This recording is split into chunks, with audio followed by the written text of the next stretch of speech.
Messieurs, notre directeur, M. Bidot, a été fait chevalier de la Légion d'honneur.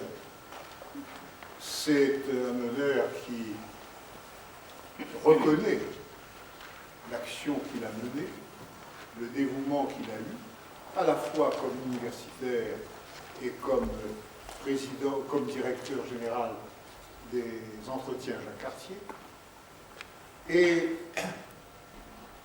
je voudrais lui exprimer mes félicitations.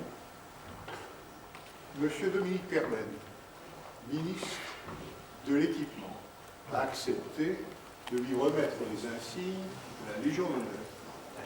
Je l'invite donc à venir ici procéder à cette remise.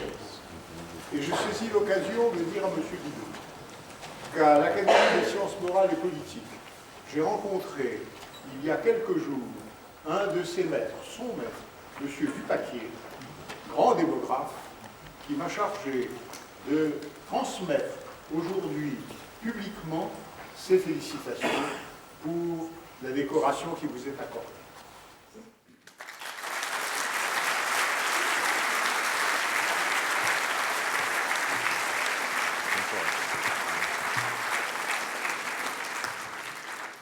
Monsieur le Premier ministre, messieurs les présidents d'université, monsieur le maire, monsieur le préfet, monsieur l'ambassadeur, mesdames, messieurs, cher Alain, c'est pour moi un vrai plaisir et une joie de me retrouver en cette fin d'après-midi au milieu de tous tes proches, de tes amis, de toutes ces personnalités et au moment où s'ouvrent les 19e entretiens Jacques Cartier. Je sais en effet la place que ces entretiens ont pris dans ta vie, dans tes préoccupations. Tu me l'as souvent dit et je pense ce moment très symbolique. En effet, grâce au centre Jacques Cartier que tu diriges depuis maintenant bien longtemps, Lyon a su saisir une magnifique chance, comme cela a été rappelé tout à l'heure, d'illustrer à la fois sa vocation universitaire, mais aussi l'amitié entre la France, le Canada, le Québec, et les valeurs de la francophonie. Cette chance, nous la devons à l'homme passionné de recherche, de science, de culture, pétri de volonté et d'intelligence que tu es. Nous la devons aussi à la confiance que t'a accordée le Premier ministre, M. Raymond Barre, dans cette démarche, et je crois qu'on peut aussi l'en remercier. Nous sommes aujourd'hui donc rassemblés pour te dire un grand merci pour tout ce que tu as fait, mais aussi pour ce que tu continueras de faire pour ce centre Jacques Cartier, pour Lyon, pour la recherche, pour la culture. Mais cette reconnaissance, aujourd'hui, bien sûr, elle nous dépasse, et comme vient de le dire M. Raymond Barre, c'est la nation tout entière, c'est la République qui, à travers le geste que je ferai tout à l'heure, te rend honneur. Il me sera difficile, cher Alain, de retracer tout le parcours si brillant, si persévérant, si passionné qui te vaut aujourd'hui cette reconnaissance de la nation. C'est tout d'abord le passé d'un scientifique chevronné, spécialiste de démographie historique, de génétique, de généalogie, de biologie, de médecine et de sociologie, auteur sur une période de plus de 25 ans, de plus d'une centaine de publications qui ont fait de toi l'un des experts les plus reconnus de l'histoire économique et sociale de Lyon, de sa région, et de démographie historique et sociale de notre pays. C'est aussi celui d'un responsable scientifique de contrats de recherche avec l'INSERM, avec le ministère de l'Industrie et de la Recherche, et tant d'autres organismes scientifiques. C'est celui d'un passionné de coopération internationale dans ces mêmes domaines, aussi bien par la responsabilité de nombreux projets franco-québécois que tu as eu à cœur de mener de manière continue depuis 20 ans, mais aussi franco-brésiliens, franco-européens. C'est encore ta participation à d'innombrables séminaires et conférences à l'étranger dans ton domaine de spécialité, une activité aussi intense d'enseignement ici à Lyon, aux UR des sciences de l'homme et de son environnement et des sciences historiques de l'Université Lumière, ou encore de l'UR de biologie humaine de l'Université Claude Bernard, du premier cycle au DEA. Mais c'est aussi à l'Université de Montréal, de Sherbrooke ou de Curitiba. C'est un enchaînement de responsabilités que tu as toutes assumées depuis 1972 avec compétence et dévouement. Je veux parler de l'assistant de recherche à l'École des hautes études en sciences sociales de Paris à tes débuts, au chargé de cours à Lyon 2, Lyon 1, à l'École nationale des travaux publics de Vaux-en-Velin, de consultant au laboratoire d'épidémiologie du CNRS, au chargé de recherche au CNRS de Lyon, je pense aussi au conseiller technique auprès du ministre de l'Enseignement supérieur et de la Recherche, François Fillon, nous en parlions il n'y a pas bien longtemps, à la mission de coordonnateur scientifique du programme pluriannuel en sciences humaines Rhône-Alpes. C'est également ton activité de direction de travaux universitaires allant de la maîtrise au DEA et à la thèse de doctorat que tu assumes depuis 20 ans. C'est enfin un engagement auprès des sociétés savantes dont tu es membre en France et aussi à l'étranger, et dont la liste est impressionnante, je ne la réciterai pas.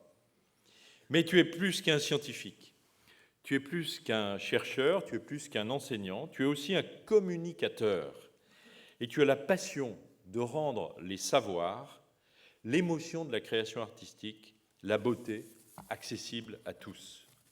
J'en veux pour exemple ces 14 magazines télévisés de Transversal que tu as co-réalisés sur France 3 pendant 7 ans, 7 années consécutives.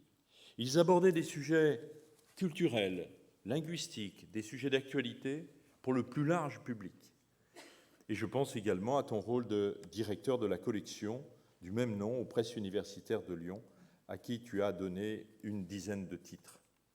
Sans compter que tu as aussi été le directeur de la collection Les chemins de la recherche, avec 45 ouvrages parus à ce jour, dont tu es quasi systématiquement soit l'auteur, soit le co-auteur. Pour toute cette œuvre généreuse, magnifique par sa richesse, par sa qualité scientifique, par sa qualité humaine, tu as contribué au rayonnement universitaire lyonnais, français et international. Tu as aussi servi avec passion les valeurs de l'amitié franco-canadienne, franco-québécoise, symbole de cette francophonie porteuse des valeurs d'humanisme, de droit à la diversité, et en particulier à la diversité culturelle, de droit à la fraternité.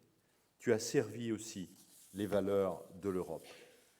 Mais tu n'en es pas resté là, loin s'en faut, car tu fais partie de ces gens qui n'attendent pas passivement de quoi demain sera fait pour préparer demain.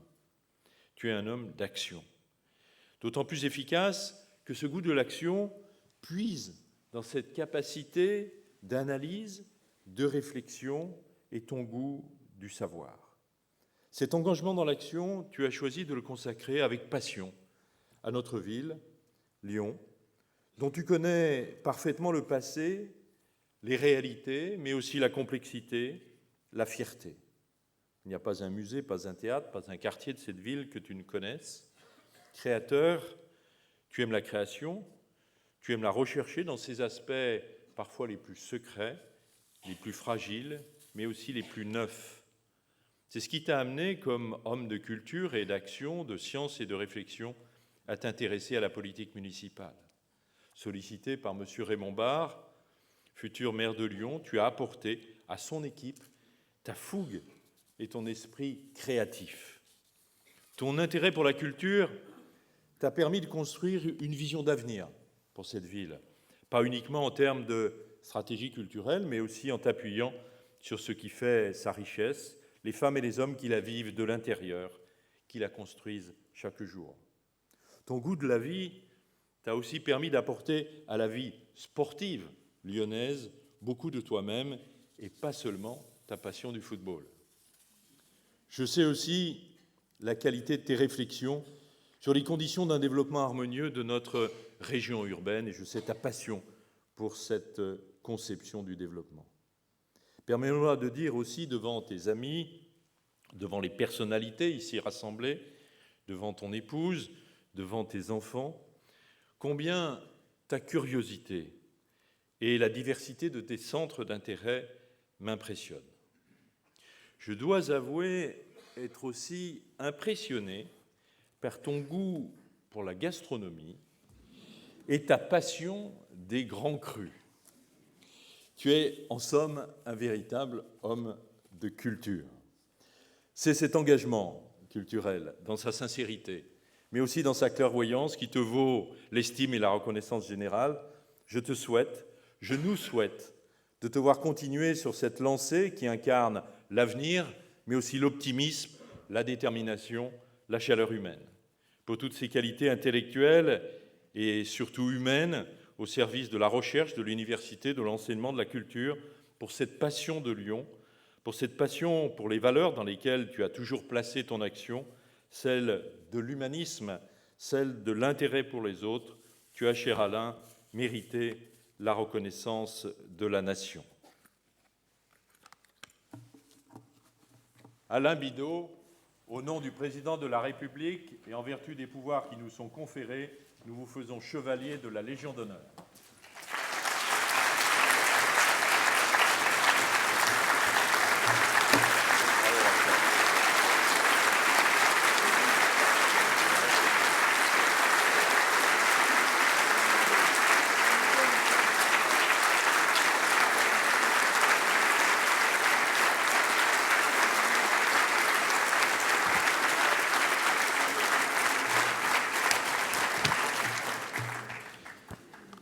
Bon, malheureusement, ce n'est pas moi qui vais raccourcir cette cérémonie, parce que j'ai un certain nombre de choses à dire, et